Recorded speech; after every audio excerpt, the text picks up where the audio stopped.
نصلی و نسلم علی رسول الکریم اما بعد فاعوذ باللہ من الشیطان الرجیم بسم اللہ الرحمن الرحیم 20ویں تراویح میں سورہ یاسین کے بقیہ 4 رکوع، سورہ صافات، سورہ صاد اور سورۃ زمر کے پہلے 6 رکوع شامل ہیں۔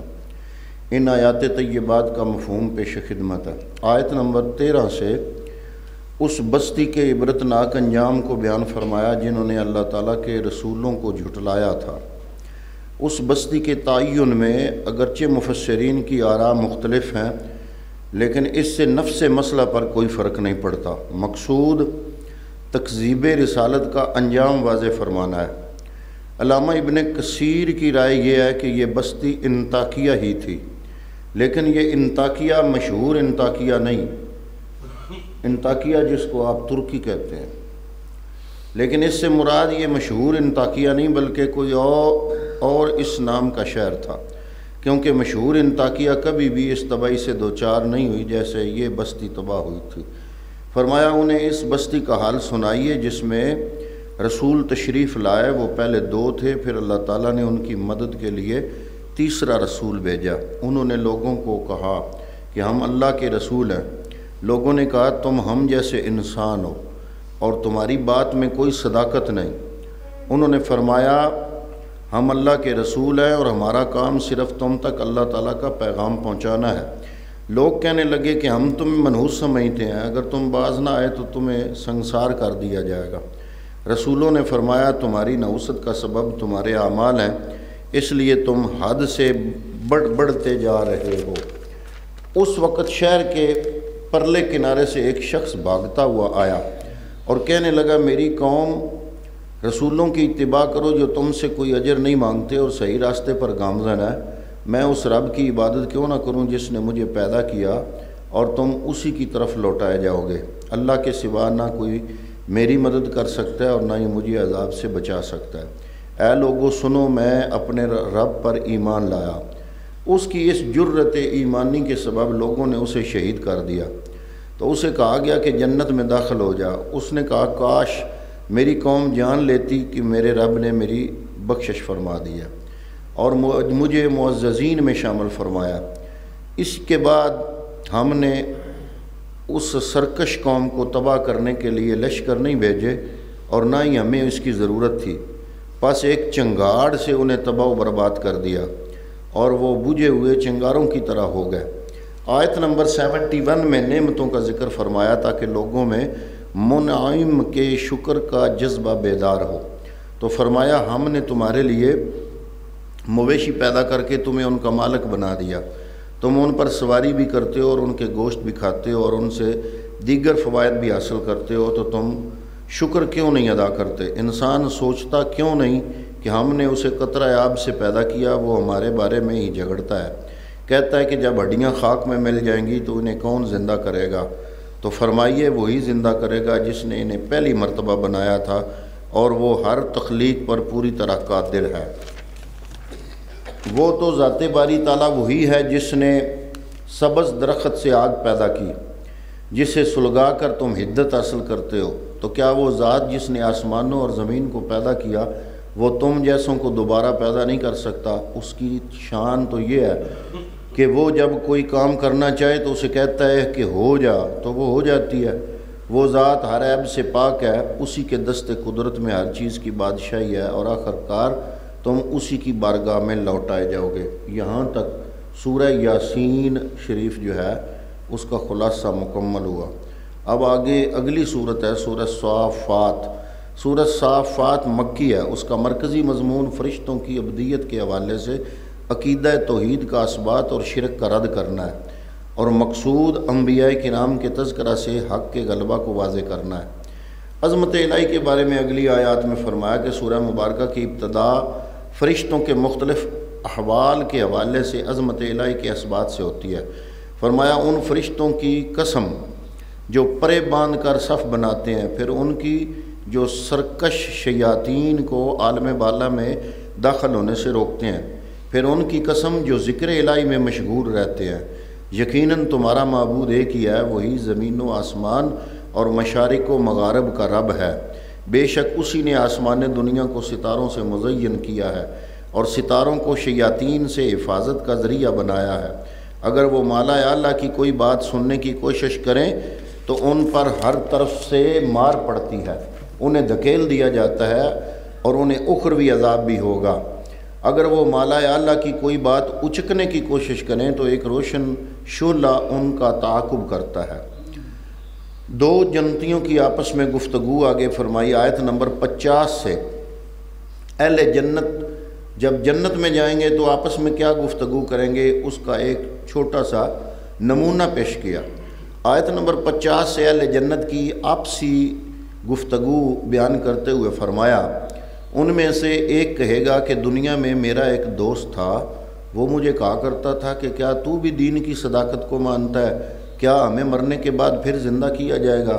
وہ دوسروں سے کہے گا کہ تم اسے دیکھنا چاہتے ہو تو جنتی اسے دوزخ کے وسط میں پڑا ہوا دیکھیں گے۔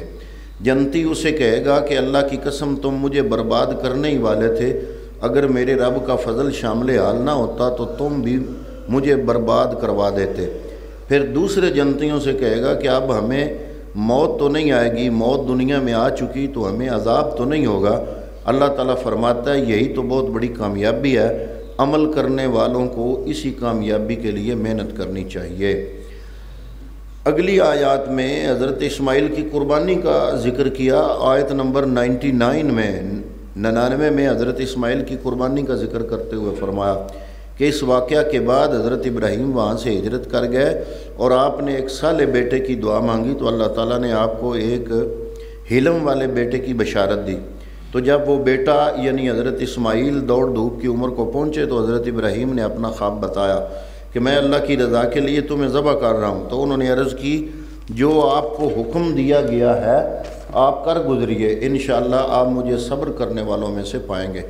جب حضرت ابراہیم نے انہیں ذبح کرنے کے لیے پیشانی کے بل لٹایا تو ہم نے آواز دی، اے ابراہیم آپ نے خواب سچا کر دکھایا، ہم نیکوکاروں کو ایسے ہی بدلہ دیتے ہیں۔ اسماعیل کے علاوہ ہم نے اسحاق کی بھی بشارت دی، وہ بھی شرف نبوت سے مشرف ہے۔ ہم نے اسماعیل اور اسحاق دونوں پر اپنی برکتیں نازل فرمائیں، ان دونوں کی اولاد میں نیک بھی ہیں اور بد بھی ہیں۔ یہاں تک سورہ صافات مکمل ہوئی۔ آگے سورہ سعد مکی ہے، یہ اس وقت نازل ہوئی جب قریش نے حضور اکرم صلی اللہ علیہ وآلہ وسلم کو پیشکش کی کہ آپ ہمارے بتوں کو کچھ نہ کہیں، ہم آپ کو کچھ نہ کہیں گے۔ جب آپ نے اس پیشکش کو ٹھکرایا تو وہ تمام لوگ کپڑے جھاڑ کر یہ کہتے ہوئے چلے گئے کہ انہوں نے اتنے معبودوں کی جگہ ایک ہی معبود بنا دیا ہے۔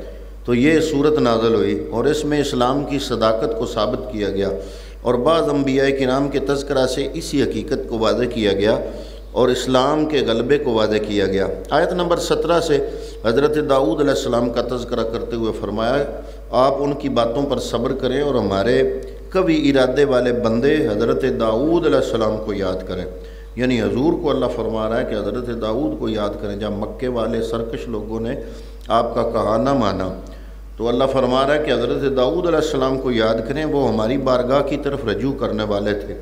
ہم نے ان کے لیے پہاڑوں کو مسخر کر دیا تھا جو صبح و شام ان کے ساتھ شریک تسبیح ہوتے تھے اور پرندے بھی جمع ہو کر تسبیح میں شریک ہو جایا کرتے تھے۔ آیت نمبر 30 میں حضرت سلیمان علیہ السلام کا تذکرہ کرتے ہوئے فرمایا کہ ہم نے حضرت داؤد علیہ السلام کو حضرت سلیمان جیسا بیٹا عطا فرمایا جو ابدیت کے بلند مقام پر فائز تھے اور ہم سے لو لگانے والے تھے۔ جب شام کے وقت ان پر گھوڑے پیش کیے گئے تو آپ نے فرمایا میں نے یاد الہی کے سبب ہی اس دولت سے محبت کی تھی، اب مجھے ان کی ضرورت نہیں ہے۔ اب آگے سورہ زمر مکی ہے، اس کا مرکزی مضمون یہ واضح کرنا ہے کہ اللہ تعالیٰ کی بندگی کا کون سا طریقہ ہے جسے اپنا کر لوگ گروہ در گروہ جنت میں جائیں گے اور کون سے غلط عقائد اور اعمال ہیں جن کے سبب لوگ گروہ در گروہ دوزخ میں جائیں گے۔ سورہ مبارکہ کی ابتدا عظمت قرآن سے کرتے ہوئے فرمایا کہ یہ کتاب اسی رب کی طرف سے نازل کی گئی جو ہر چیز پر غالب مکمل حکمت والا ہے۔ آیت نمبر 5 سے عظمت باری تعالیٰ کو بیان کرتے ہوئے فرمایا کہ اللہ تعالیٰ کی ذات ہی دن کو رات پر لپیٹتی ہے اور رات کو دن پر، سورج اور چاند کو اسی نے تمہاری خدمت پر لگایا ہے۔ آیت نمبر 42 میں فرمایا کہ اللہ ہی موت کے وقت روحوں کو قبض کرتا ہے اور پھر جس کی روح چاہتا ہے واپس بھیج دیتا ہے اور جس کی چاہتا ہے قبض کر لیتا ہے۔ مرنے کے بعد زندہ ہونے کا یہ منظر تم ہر روز دیکھتے ہو، تو اللہ تعالیٰ کی قدرتوں کو مانتے کیوں نہیں؟ ذکر الہی سے تمہارے دل بھینچ جاتے ہیں اور تم بتوں کے ذکر سے خوش ہوتے ہو، جبکہ وہی زمین و آسمان کا خالق و مالک ہے۔ آیت نمبر 54 سے بندوں کو رجوع اللہ کی تلقین کرتے ہوئے فرمایا کہ آپ فرما دیں کہ اے میرے بندو، جنہوں نے اپنی جانوں پر ظلم کیا ہے، اللہ کی رحمت سے مایوس نہ ہونا۔ اللہ تعالیٰ سب گناہ معاف فرما دیتا ہے اور وہ بہت بڑا ہی بخشنے والا، بے حد رحم فرمانے والا ہے۔ تم اپنے رب کی طرف لوٹ آؤ اور اس وقت سے پہلے سر تسلیم خم کر دو کہ جب تم پر دردناک عذاب آ جائے گا، پھر تمہاری مدد نہ کی جائے گی اور پھر تم میں سے کوئی پکار اٹھے گا کہ ہائے افسوس، میں نے اللہ تعالیٰ کے معاملے میں اپنی جان پر ظلم کیا اور میں تو حق کا مذاق اڑانے والوں میں سے تھا۔ اس سے فرمایا جائے گا اب پچھتاوے کا کیا فائدہ؟ دنیا میں تیرے پاس میری آیات آئی تو تھیں، تو نے تکبر کیا۔